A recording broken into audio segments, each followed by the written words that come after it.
Greetings. Welcome to COVID-19 news and updates. This is Friday, April 22nd, 2022. There are 4 topics that I'm going to speak about.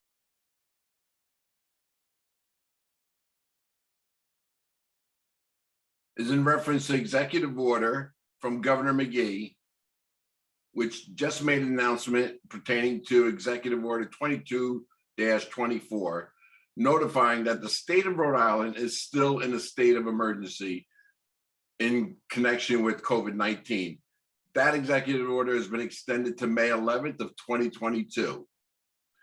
Now, the reason why this is important information that we're disseminating is that the state is still considered to be in a state of an emergency, meaning that COVID is not gone away and it is still an epidemic, even though the news is saying that we're in a pandemic mode. Okay, yes, we are in a pandemic mode, but the Rhode Island state is now considered a state of epidemicy.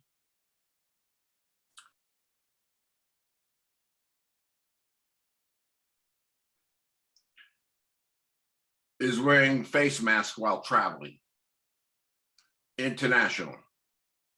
Recently, the CDC made an announcement that face mask wearing for travels in public transportation, such as airports, terminal trains, bus terminals, and so forth, that we are still to mandate, wearing a mask, which has been extended to May of 2022.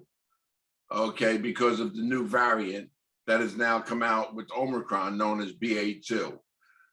So they want to do this investigation to further see what this strain is now doing.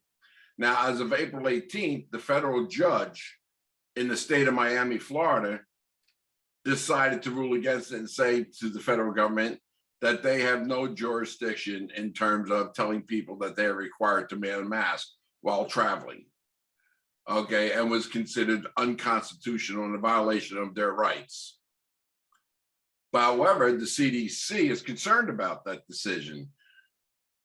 But many of the transportation hubs, such as trains, airports, and terminals, decided to take their mask off. But the CDC says this is putting people at a high risk because politicians are not medical doctors or scientists, and that therefore they should not have the right to make that decision. So they filed an appeal against that federal judge in the state of Miami, which was filed on April 20th. Now that case has now been sent up to the Supreme Court, which is now going to review this. And we're going to be watching to see what the Supreme Court will finally decide on this. This is a good example of what we are now considered in uncharted territory politically. These are unknown waters.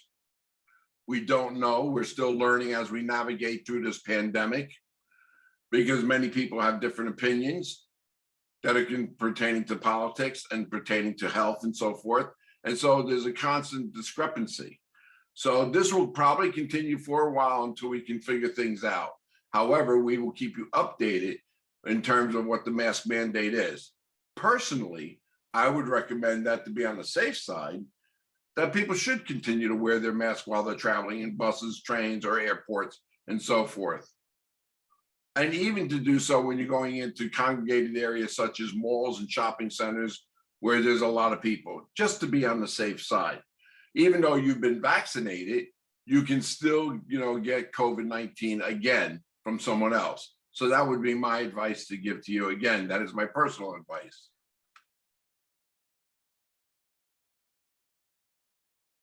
The third thing I want to speak to you about is in reference to the boosters. Okay. The CDC and the Department of Health in the state of Rhode Island has notified that people should go ahead and get their second vaccine, but really they should get their booster. It is now time to get the second booster. And there are categories of people who should get these boosters. And that is, the first category is anybody who is above the age of 50 and above. Specifically, those who are 65 and above are encouraged to get their booster as soon as possible. Now, those who are 50 to 65 are encouraged to get their booster. The second category are the individuals who are considered high risk, or where they are considered their immune system is compromised, to go ahead and get that second booster. The third category are those who are receiving the Johnson booster, where they got that shot, first and second. They should go ahead and get that second booster as well. So those are the categories that have been described. Keep in mind that while waiting for 4 months after your first booster is when you're eligible to get your second booster. You should at least wait 4 months before you get that second booster. And that second booster is free, by the way. If you have any questions or any doubts, you are encouraged to consult with your physician or your medical provider to get the proper information about that booster. Okay, but speak with your physician before. The fourth category that I want to speak about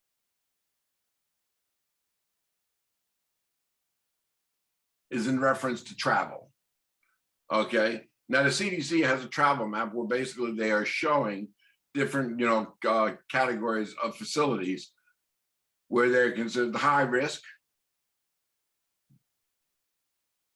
moderate risk, and low risk. Now that's been changed to 3 categories instead of 4 categories: high, moderate, low. And that is to coincide with the CDC's new guideline, their new metric system in terms of community level of infectious disease, such as high, medium, and low in each county. So that this way, this would be, in parallel with what's going on around the world as well, in terms of identifying what the percentages are. In order to see this, you should check this website at the CDC website to find out the places you are traveling, what categories they're in. The website is as follows.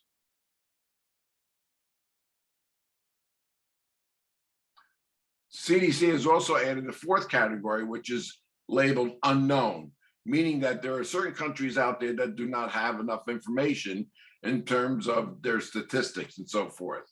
That is considered unknown. That is the 4th category. So if you want to get an idea of what it looks like, look at the map behind me. And that's a good tool to utilize before you go outside and travel out beyond the United States boundaries.